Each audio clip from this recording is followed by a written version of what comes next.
So today I'm going to be talking about Bacillus anthracis, which can eventually lead to the anthrax. So Bacillus anthracis is a rod-shaped bacterium, and it's very deadly, especially in livestock and occasionally to humans, but it can usually enter with these spores through the nasal passage or the mouth, or it can even enter through a type of cut or lesion that someone has.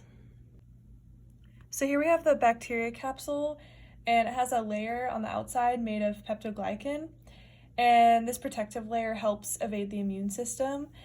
And on the right, we have the phagocytic cell that is usually there to help engulf the bacteria to help avoid having any symptoms due to this infection. So sometimes the bacteria can escape the phagolytic cells that are trying to help the immune system, so they'll evade it, and that means that they are antiphagocytic.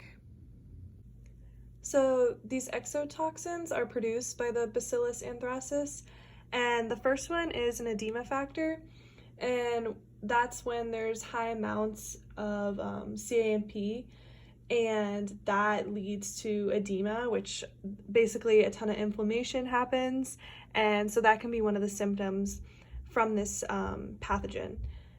And another one is the most deadly, which is the lethal toxin, and that can create a ton of tissue damage, and obviously, since it's lethal, can eventually lead to death for people. And then lastly, there's the protective antigen, and basically it helps with the entry of the edema factor and the lethal toxin.